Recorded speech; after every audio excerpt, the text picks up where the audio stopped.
এখন যে একটু একটু গরম পড়ে গেছে, তার জন্যে এরকম একটা দই যদি আপনি বাড়িতে পেতে খান কিংবা বাড়ির সকলকে খাওয়ান, তাদের শরীর এবং মন দুটোই শান্তি হবে আর তৃপ্তিও আসবে। তো কিভাবে এই দইটা আমি বানাবো, তার জন্য আপনার পুরো ভিডিওটা দেখতে হবে। আমি একটা কড়াই বসিয়ে দিলাম।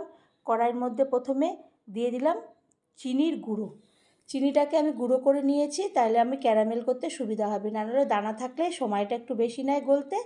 তারপরে আমি গ্যাসটাকে জ্বেলে দেব।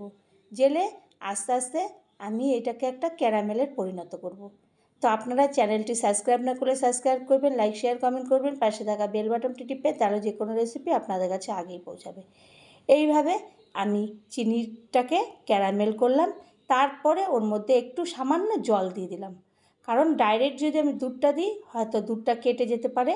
সেই কারণে প্রথমে জল দিয়ে আমি এই গোলাটাকে একটুখানি একদম পুরো জল মতো করে নিলাম এই ক্যারামেলটাকে। তারপরে ওর মধ্যে আমি দিয়ে দেব দুধ, লিকুইড দুধ দিয়ে দিলাম। তারপরে আমি খুন্তির সাহায্যে ভালো করে নাড়তে থাকবো। আমি এইভাবে খুন্তিটা যেহেতু ক্যারামেলের আঠালো মতন হয় আর ওই খুন্তির মধ্যে লেগে যায়, একদম চটচটে হয়ে যায়, তখন ওটাকে গ্যাসটাকে বাড়িয়ে আমি সুন্দরভাবে ওটাকে ছাড়িয়ে নেব। ওটা যখন নরম হয়ে যাবে ছাড়িয়ে নেব। এরপর ওর মধ্যে এক বাটি দিয়ে দেব আমি গুঁড়ো দুধ, আমুল দুধ দিয়ে দেব।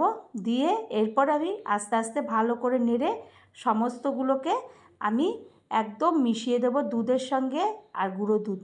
তারপরে আর একটু আমি গুঁড়ো চিনি দিয়ে দিলাম, কারণ ক্যারামেল যতটা হয়েছে ওটা মিষ্টি কম হতে পারে, এর জন্য গুঁড়ো চিনি দিয়ে এরপর আমি এটাকে একদম এতবার ফুটিয়ে চারিপাশ থেকে কাছিয়ে নেব। সরগুলোকেও ভেতরে দেব, যাতে এই দইটা খেতে খুবই সুন্দর হয়। সরগুলো ভেতরে কাছিয়ে কাছিয়ে দিয়ে দেব।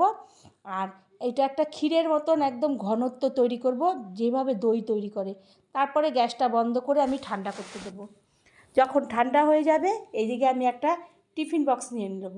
তার মধ্যে প্রায় 200 থেকে 250 গ্রামের মতন টক দই দিয়ে আমি ভালো করে ফেটাতে থাকবো। চামচির সাহায্যে আমি ফেটাবো। ফেটানো হয়ে গেলে এদিকে এই যে আমি ক্যারামেলের দুধটা ঘন তৈরি করেছিলাম সেইটা এর মধ্যে ঢেলে দেব। দইয়ের জন্যে এটা একদম ঠিকঠাক তৈরি হয়েছে। এরপরে আমি দইয়ের সঙ্গে আর এই যে ঘন দুধটা তৈরি করেছিলাম ক্যারামেল দিয়ে, সেইটাকে ভালো করে আমি ঘুটিয়ে একসঙ্গে আমি মিক্সড করে নেব, যাতে কোনো দানা দানা ভাব না থাকে। এর মধ্যে আর কিছু আমি ব্যবহার করব না। এরপরে সমস্তটা যখন একসঙ্গে মিশিয়ে যাবে, তখন আমি আগের থেকে একটা ওভেনের মধ্যে জল বসিয়ে দেবো, আর এটাকে আমি ঢাকনা দিয়ে ঢেকে দেবো। আর জল বসিয়ে একটা স্ট্যান্ড দিয়ে দেবো। তারপরে ওই স্ট্যান্ডের ওপরে টিফিন বক্সটা বসিয়ে আমি একটা ঢাকনা দিয়ে ঢেকে দেবো। ঢাকনা দিয়ে ঢেকে আমি প্রায় আধ ঘন্টার মতো রাখবো।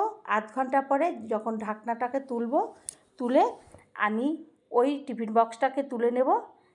এইভাবে আমি এই ভাপানো দইটা করব। তো আপনি এই দইটাকে যে কোনো কিছু দিয়ে, ভাত, রুটি, পরোটা, সব কিছু দিয়ে খেতে পারবেন। এরপরে আমি ঢাকনাটাকে তুলব, কিছুক্ষণের জন্য ফ্রিজে ঠান্ডা করতে দেব। ঠান্ডা হয়ে গেলে আমি চামচির সাহায্যে যখন তুলব, এত সুন্দর দইটা তৈরি হবে, আপনারা বাড়িতে না করলে একদমই বিশ্বাস করবেন যে এত ঘন আর এত সুন্দর, কোনো জল কাটা নেই। এই রকম জলে ভাপানো দই একবার হলেও করবেন, দেখবেন খেতে খুবই ভালো হয় আর বাড়ির সকলে খুবই ভালো খাবে। ধন্যবাদ।